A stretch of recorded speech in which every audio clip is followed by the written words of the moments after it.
everyone! Thank you for coming back to my channel today. I'm here with one of my best friends, Michaela. Hi everyone. And we are going to talk about how she became an Orthodox Jew. I know that on my channel we have a very popular video, how I became an Orthodox Jew, telling my story. There's many incredible women who have done even crazier stories than me. We're going to learn about hers today. It's fascinating. She sacrificed and changed pretty much everything in her life to lead an Orthodox Jewish lifestyle, which she gets a lot of fulfillment from, but it wasn't always so easy. So stay tuned and let's go. Where'd you grow up? I'm from Calgary, Alberta, Canada. And how old are you?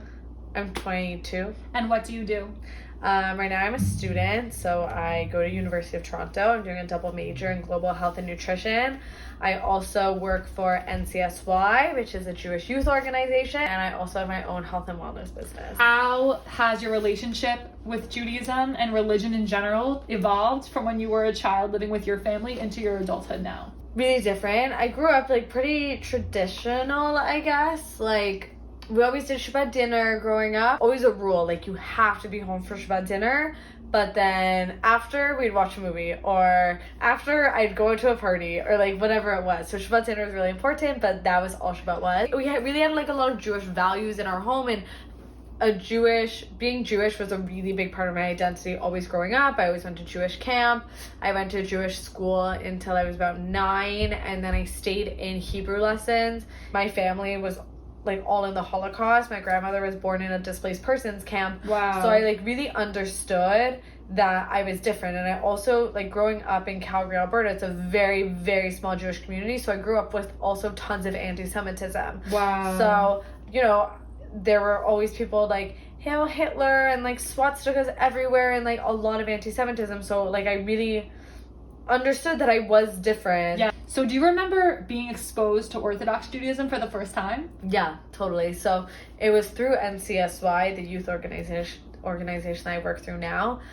So I started going to their programs in Calgary, which weren't it was run by Orthodox people for non-Orthodox teens. But I didn't know even that it was run by Orthodox people. I didn't know that the directors were Shomer Nagia. I didn't know that the wife wore a wig. I didn't realize that she was always wearing skirts for a reason. I didn't Interesting. realize any of that stuff. That one moment where you were this is true, I want to keep Shabbat, or the Torah is true, I want to start wearing skirts. Do you remember ever? Not at all. Nothing like that with Torah specifically. I never had any intention to become religious. Wow. I never wanted to become religious either. But I was always very intrigued. So with NCSY, I went on a trip to Israel actually after grade 9. So I guess I was 14. I went on this trip to Israel and I was asking tons of questions because again, it was ran by Orthodox people. So they really opened a lot of opportunity for things, and it was a lot of exposure to Orthodox Judaism. So I was asking tons of questions about tznius, modest dress really intrigued me, actually really bothered me, honestly. And I was asking tons of questions, but nothing really changed. I was asking questions almost in a form of challenging it. I really wanted to prove it wrong. Wow. I know. That's fascinating. I know. And Judaism really welcomes questions, thank God. We're not a religion where they're quiet down, don't ask. It's always ask, the more questions the better. So I like that. And it's interesting that you said you were coming at it from this combative, trying to dispute it perspective. Next year that I went on this trip to Poland and Israel, and I did actually have a lot more interest in wanting to learn about things from a different perspective. My advisor from my previous trip the previous year was in the same hotel as us in Israel leading another trip. And now actually he's still my rabbi. He became a rabbi, now he's my rabbi. But I remember speaking to him with one of my friends, and we were saying we're having the best time ever. It's so meaningful. We feel amazing. I kept Shabbat for the first time on this trip. There was just a lot of I guess positive encouragement. The advisor was well, you need to do something to keep this going. The inspiration's amazing, but unless you decide to do something, it's just gonna fade. You're gonna come to me in 6 months crying and say it's gone. And he was I've seen it before. And so we said, okay. So then I figured out what I was gonna do, which was I was gonna stop eating pork and I was gonna start going to synagogue every other Shabbat. And so I Very started gradual. doing that. Yeah, it was very slow, but and again, there was never like I want to be religious one day. You never or- thought anything. No, and You just thought, I'm going to cut out pork and go to synagogue every other Shabbat.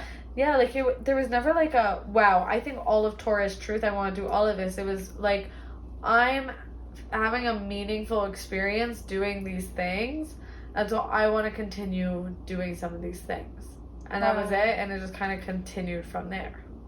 That's so interesting. Okay, so you started with keeping you weren't keeping Shabbat, you were just going to synagogue every other Shabbat. Yeah. Avoiding eating pork. How did it build from there?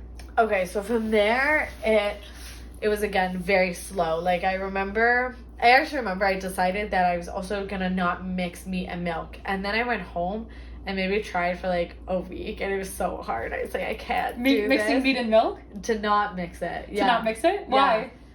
Because I was so used to having like a sandwich with turkey and cheese, or Oh, like okay. pizza with pepperoni. Like when most of your diet is mixing it, Okay. to all of a sudden stop was just like really hard. It also tastes really good. Like let's be real. I just kind of like started getting kind of feelings about things. Like I remember months later, it was basically like I woke up one day and was like, I feel like I'm ready to cut out shellfish.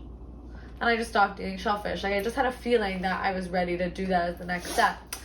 And then I think also maybe during that year, I was having a conversation with the same advisor who I've been speaking about, and about, the changes that I've been doing and everything. And he goes, wow, you really need to start learning. Like you need to start learning Torah and learning about Judaism. So I said, okay. So him and I started learning about subjects like free will and happiness in grade 11. So I remember knowing that I wanted to do a gap year in Israel. But I thought, I'd maybe do something where it was kind of university abroad, or I would go to Magen David Adom, their ambulance service, and do that, or something like that. And then when I was having all these questions about Judaism, I thought, okay, if I want to do a gap year anyways in Israel, I may as well just go to an institution where I can actually learn about Judaism and get all the answers to my questions, and then just take it from there. And so I decided to go to seminary and learn Torah for a full year. A lot of things changed for sure, I was there and I was fully keeping Shabbat and keeping a lot more kosher. Still, even I came home and I wasn't fully 100% kosher. I was davening, like praying a lot, but I wasn't fully sneezed. I actually really wasn't sneezed at all when I came home. What was I'm actually curious, the last thing that you took on in your like sort of Jewish journey? The last thing I took on was Shomer Negia. Shomer Negia. So just to break down some terminology, Shomer Negia, which she said is the last mitzvah that she took on, is not touching people of the opposite gender. Guys and girls don't touch. Girls and guys don't touch. Like nothing. Like not this. No high five. No hand No shaking hands. Nothing. Why do you think that was the most difficult for you? Besides obvious reasons. Yeah, it's just really difficult. Besides, I guess, obvious reasons, I think it's a very out-of-the-box thing, and it's something that has to do with other people. So I think something that's been a struggle for me in Judaism is setting boundaries and doing things that other people disapprove of, let's say. Ooh. So, for me, dressing modest, that's a very personal thing, and other people might not like it or have certain thoughts about it, but it doesn't change anything. I can dress how I want, and no one's going to do anything about it when I'm an adult, right? But with Shomer Negia, it's very awkward because you have to tell people, sorry, I can't touch you. Like, I remember having to tell my friends that when I told my friends I was Shomer Negia, and they were like, okay, well, tell our boyfriends that they can't hug you or they can't high five you, all these things. Yeah. Have you had a lot of instances where people have given you pushback? On Shomer Negia? Or on anything with Judaism? Oh, for sure. For everything. Everyone in my life, always comes from, a really loving place and just wanting the best for me. And it also is very scary for other people to see you making changes in your life that are very big and that they don't understand. And, where people would see me going to these places and thinking oh my gosh, is she getting brainwashed or she's crazy? People love saying you're getting brainwashed when you go study Torah in Israel. I'm like, we're all getting brainwashed. I can get brainwashed on TikTok and Instagram, or I can get brainwashed with God's Torah in Jerusalem. Like, That's what? true. At least let us choose. Let us choose the us. brainwashing, at least. Yeah. But so yeah, people were really concerned and were giving me pushback. So I think I got pushback for things before I did it. So I remember my friends were really concerned before I went to seminary. They said, oh my gosh, you're gonna come home, you're gonna just be wearing skirts and you're gonna be shomer negia. And I was like, I don't know. And it's funny, I wasn't. I came home from seminary and I wasn't shomer negia and I wasn't wearing skirts. But I had that like voice in the back of my head, like, oh, are they going to kind of not want to be my friend if that happens? And even consciously, of course, I knew that wouldn't happen. You know, subconsciously, you wonder. I'm just wondering, what is it to them? If you're gonna wear skirts and not touch boys, like, what does your girlfriends care? Right. So the thing is it's not about those things specifically, but it's about what it represents. You know, to them, they're thinking, oh my gosh, she's going to be completely different. She's not going to want to be our friend, because it's not like they're changing their lives. They're not shomer negia. They're not dressing sneas. Like, you know, whatever. They're like, doing you're their changing thing. so fast that you might want to even change your friends and your interests. Or just that, you know, I wouldn't approve of them. Yeah. Or What were some of the things that people said to you when they were trying to give you criticism and pushback? people saying, like, you're being brainwashed, Right. or you're part of a cult, or... Comment below for part of a cult. This is a pretty nice cult. I'm sorry. Like, I That's like this true. cult if it's a cult. You're crazy. Right. We're crazy. You're giving up your life, or you're abandoning us. Interesting, you're giving up your life. Right. That is interesting. So, I think that comes from a place of some people, like, when you're not in the Orthodox community, you don't really have necessarily proper exposure to the Orthodox community. So that's also why NCSY was so cool, is like I got to have proper exposure to the Orthodox community and actually see that you can be normal and Orthodox and, you know, be successful and live a good life and be normal, you know? You can interact with the world. You can Yeah. have a multifaceted life with hobbies. It's not like the only thing you're capable of talking about is Judaism. That's just here on this channel. Been told you're just gonna marry someone who's learning Torah and be poor and just be a baby maker. You're gonna be forced to just be a baby maker and not work or anything. You're Like, just that gonna be, sounds trapped. amazing. Like, that sounds so much better than being in the workforce. Yeah, kind of. Yeah. Like, so she's gonna be forced to not work and not have a proper job and like not achieve the dreams that she wants to achieve, and she's going to be forced to have 12 children. Yeah. And people still say this to me all the time, like, oh, you're probably going to have 12 children, all these things. I'm like, can you calm down? Wait, I know. People say that. First of all, that's an amazing blessing. Like, to have 12 children, like, Baruch Hashem, that's a great blessing. And But also, that's not something anyone has to do. No one has to have 12 no one children. has to have 12 children. Like, if people choose to do We that. value children in I mean, Judaism. people have different... As you were met with so much backlash. Like, what kept you going throughout all this? Because I know you don't regret this journey. Like, it's the most worthwhile thing that you've probably done in your entire life, right? It's so interesting because, yeah, I worked really hard for it, and I mean, like a lot of other women, a people pleaser, and as I talked about before, really struggle with boundaries and also disappointing other people. So going against the grain is very difficult for me, and I think it's something that's also amazing about how my Jewish journey has helped me grow in that sense, just on a personal level, of helping me with my boundaries. Once I started to become more religious, I actually had true, like, satisfaction and deep happiness in my life, even though I wasn't always happy. And that was part of the thing, is I struggled with mental health a lot growing up. And, you know, even while I was still becoming religious, it was a big struggle I was having. But the difference was that I had purpose in my life.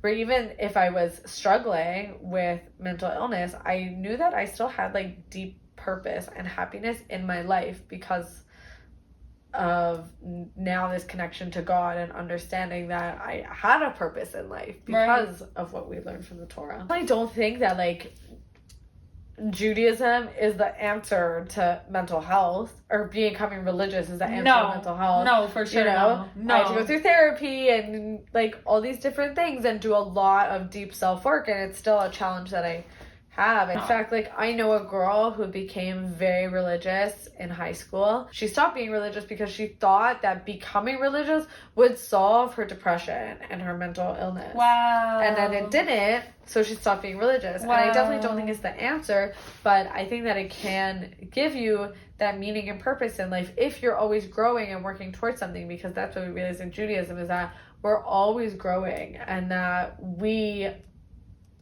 have genuine purpose in our lives. Like, I have a sticky note by my bed that says, you are a neshama, you're a literal piece of Hashem. You're a soul. Neshama means soul. What do you think is like the most rewarding part about when you look back on like how far you've come and your relationship with Hashem now? Growing in Judaism has also helped me to grow in so many other ways just as a person.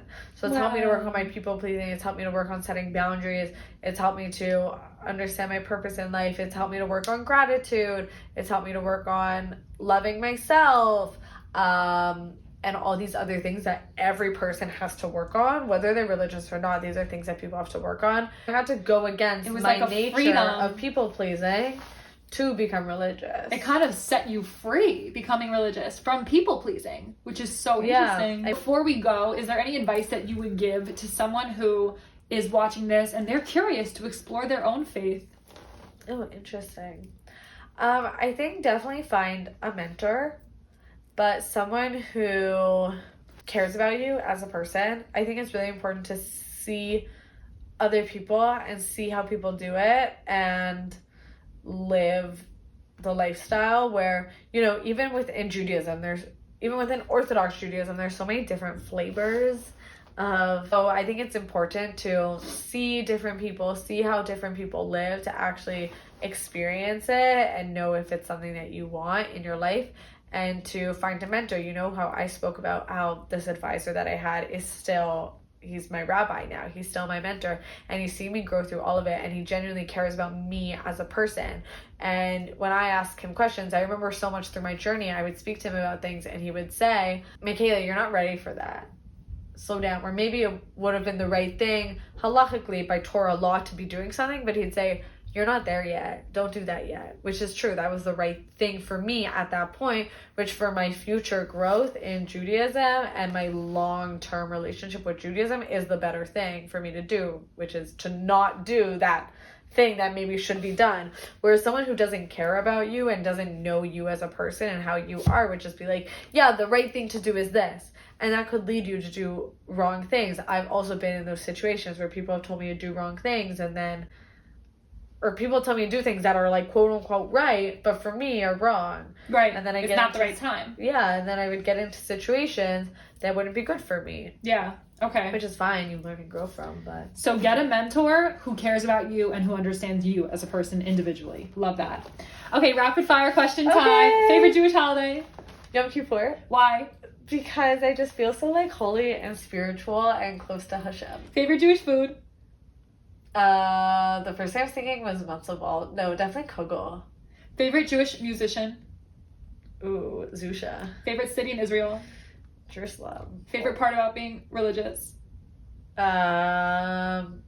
Sneeze. Yes, I knew she was gonna say that, you guys. Like, Hashem wants us to literally look like a princess. Okay, down. That's true. Okay, I think that's everything I can think of right now. Yay. So if you enjoyed hearing from Michaela today, I know I did, feel free to check her out on Instagram, Crunchy Jewish Girl, right? On all socials, Instagram, TikTok, YouTube. At Crunchy Jewish Girl. And hopefully she will be on this channel again, God willing. Like this video if you enjoyed, leave a comment and let us know if you have any questions or thoughts. And see you next time.